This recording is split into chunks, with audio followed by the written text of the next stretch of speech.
America क्या कहता था, क्या हो तुम, अब हम कहते हैं क्या है तू। ये डायलॉग आपने इंस्टाग्राम पर बहुत सुना होगा, लेकिन हकीकत इसके बिल्कुल ही अलग है। रूस से तेल खरीदने पर अमेरिका ने इंडिया पर भारी भरकम टैरिफ लगा दिया है। अमेरिका का कहना है कि भाई भारत रूस से तेल खरीद कर रूस की मदद कर रहा है यूक्रेन युद्ध पर, जबकि असलियत है कि अमेरिका ने खुद भारत को रूस से तेल खरीदने के लिए बोला था। ऐसा भारतीय विदेश मंत्रालय का कहना है। आसिम मुनीर अमेरिका लंच करने के लिए जाते हैं। अमेरिका रूस पर यूक्रेन से युद्ध रोकने के लिए दबाव बनाता है। इस जियोपॉलिटिक्स में अगर सबसे अलग कोई नजर आता है तो वो है चीन।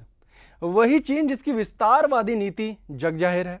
वही चीन जो कभी भी पीठ में छुरा घोंप सकता है। और उसी चीन के साथ भारत का भरत मिलाप हो रहा है। इसके मायने क्या हैं और चीन को अपने पाले में कर भारत साबित क्या करना चाहता है? क्या भारत अमेरिका पर दबाव बनाना चाहता है? और चीन का इस पर स्टैंड क्या है? आइए जानते हैं। चीन के राजदूत सू फियोंग ने गुरुवार को भारत पर लगाए गए 50% अमेरिकी टैरिफ की निंदा की। उन्होंने नई दिल्ली में आयोजित एक प्रोग्राम में कहा कि चीन इसका कड़ा विरोध करता है। चुप रहने से दबंगई को बढ़ावा मिलता है। चीन भारत के साथ मजबूती से खड़ा है। फिहोंग ने भारत और चीन के बीच रणनीतिक भरोसे और सहयोग को मजबूत करने पर जोर दिया। उन्होंने कहा कि दोनों देश प्रतिद्वंदी नहीं बल्कि साझेदार हैं और मतभेदों को बातचीत के जरिए सुलझाना चाहिए। चीनी राजदूत ने कहा कि भारत और चीन को आपसी संदेह से बचना चाहिए और रणनीतिक भरोसे को बढ़ाना चाहिए।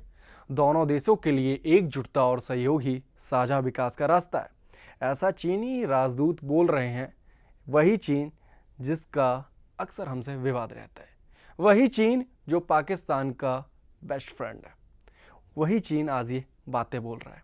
भाई जियोपॉलिटिक्स चल रही है और इस जियोपॉलिटिक्स में इंडिया कहाँ खड़ा है ये देखना होगा। अमेरिका ने भारत पर कुल 50% टैरिफ लगाया है। इसमें से एक्स्ट्रा 25% टैरिफ रूसी तेल खरीदने के वजह से लगाया गया है, जो 27 अगस्त से लागू होगा।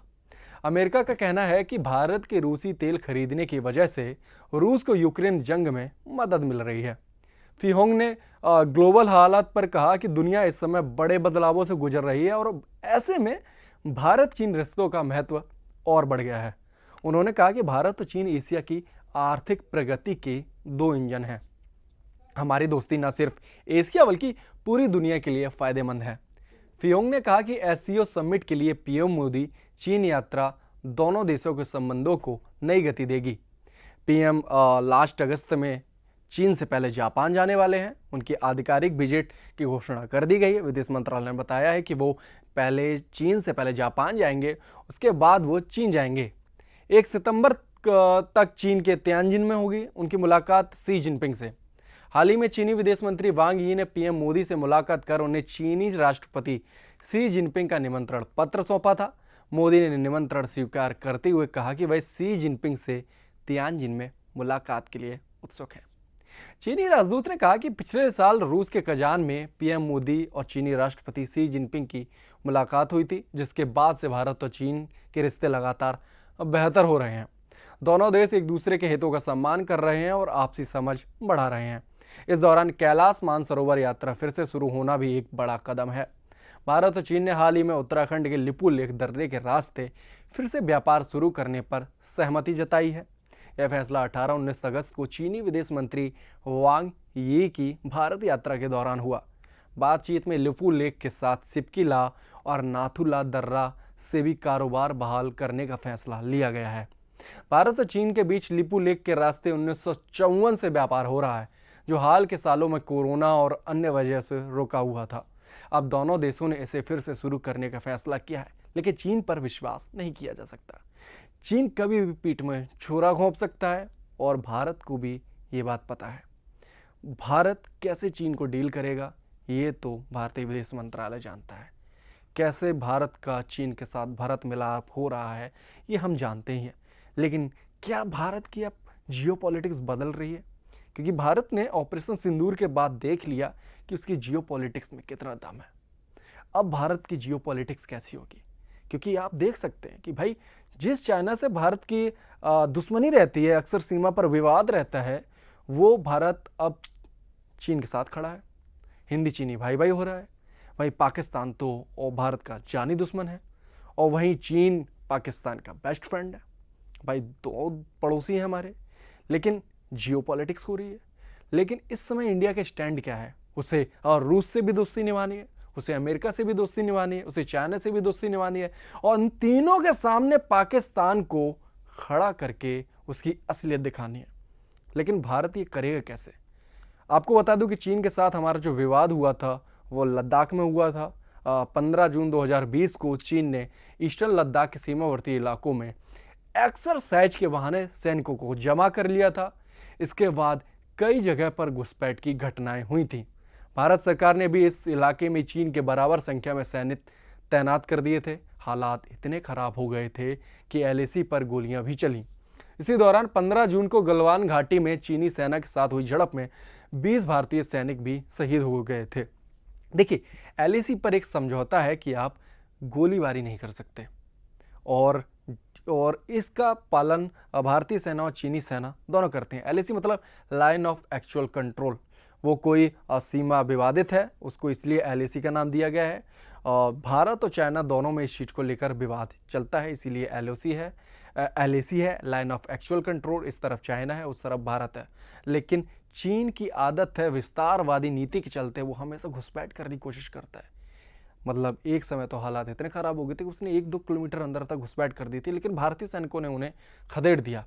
गलवान घाटी में झड़प जो हुई थी उसमें 20 भारतीय सैनिक शहीद हुए। बदले में भारत ने इसका मुंहतोड़ जवाब दिया था और करीब 60 चीनी जवान मारे गए थे। हालांकि चीन ने कभी ये कबूलनामा नहीं किया कि उसके इतनी ज़्यादा जवान मारे गए। आप खुद सोचिए, जब हमारे 20 जवान शहीद हुए हैं, जब हमारा एक जवान इतने जवानों पर भारी पड़ता है, तो चीन के कितने जवान शहीद हुए होंगे। लेकिन मक्कार चीन ने आज तक ये कबूलनामा नहीं किया कि उसके इतने जवान मारे गए थे।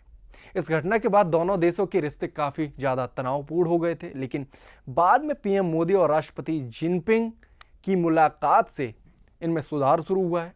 वहीं अगर सीमा विवाद की बात करें तो उसका भी समाधान होता नजर आ रहा है। भारत और चीन ने सीमा विवाद हल करने के लिए एक्सपर्ट कमेटी बनाने का फैसला किया है। यह कमेटी जल्द से जल्द बॉर्डर निर्धारण के लिए हल ढूंढेगी। चीन के विदेश मंत्री वांग यी ने मंगलवार को दिल्ली में प्रधानमंत्री मोदी, एनएसए अजीत डोभाल से मुलाकात की थी, जिसके बाद यह फैसला लिया गया है। वांग यी के दौरे के दौरान चीन भारत को फर्टिलाइजर और रेयर अर्थ मटेरियल देने को भी तैयार हो गया है। चीन ने जुलाई में इस पर रोक लगा दी थी। चीनी विदेश मंत्री 18 अगस्त को 2 दिनों के दौरे पर भारत पहुंचे थे, जहां विदेश मंत्री एस जयशंकर और एनएसए अजीत डोभाल से मुलाकात भी की थी उन्होंने। वांग यी ने एनएसए अजीत डोभाल के साथ सीमा मुद्दे पर बात की। वांग यी ने कहा कि पिछले कुछ सालों से जो समस्याएं आई हैं वो दोनों देशों के लोगों के हित में नहीं थी। उन्होंने पिछले साल अक्टूबर में चीनी राष्ट्रपति शी जिनपिंग और पीएम मोदी के बीच हुई मुलाकात का जिक्र भी किया। चीनी विदेश मंत्री ने इस मुलाकात को द्विपक्षीय रिश्तों की दिशा तय करने वाली और सीमा विवाद को सुलझाने में नया जोश देने वाली पहल बताया। वहीं एनएसए अजीत डोभाल ने भरोसा जताया कि यह वार्ता भी पिछली वार्ता की तरह सफल रहेगी। देखिए, इस समय जियोपॉलिटिक्स बहुत ही हाइपर मोड में चल रही है। अमेरिका हो, रसिया हो, चाइना हो, पाकिस्तान हो, इंडिया हो, ये यूरोपीय यूनियन की काफ़ी सारी कंट्रीज हो, जियोपॉलिटिक्स अपने हाइपर मोड में है। भारत की जियोपॉलिटिक्स कहाँ स्टैंड करती है, अब भारत का रुख क्या होगा? आप देख सकते हैं कि भाई चाइना के साथ खड़ा हो रहा है भारत। अमेरिका ने टैरिफ लगा दिया है, उसको रूस से तेल भी खरीदना है। वही रूस से तेल खरीदना है जिसको अमेरिका ने खुद बोला है भारत से कि भाई आप तेल खरीदिए। अब अमेरिका इसी को लेकर भारत पर टैरिफ भी लगा रहा है। देखिए, ये है बिजनेस। अमेरिका एक ऐसी ताकत है जो सिर्फ बिजनेस देखती है, अपना फ़ायदा देखती है। तो कुल मिलाकर अमेरिका सिर्फ अपना फ़ायदा देखेगा, अब वो चाहे पाकिस्तान के साथ हो या भारत के साथ हो। अब अमेरिका की जियोपॉलिटिक्स क्या कहती है कि भाई पाकिस्तान एक ऐसी जियोग्राफिकल जगह है जहाँ से वो चाइना हो, भारत हो या फिर अफ़गानिस्तान हो, तीनों को डील कर सकता है। इसीलिए पाकिस्तान हमेशा इस चीज़ का फ़ायदा उठाता है और अमेरिका भी अक्सर उसका साथ देता नज़र आता है। लेकिन भारत इन सब चीज़ों से अनजान नहीं है। भारत भी इन सब चीज़ों से अनजान नहीं है और भारत की जियोपॉलिटिक्स इस समय बहुत ही बेहतर नज़र आ रही है। आगे क्या होगा इस पर नज़र हमारी और आपकी सबकी है। कुछ भी अपडेट्स होगी उसके लिए आप देखते रहिए News 18 JKLH।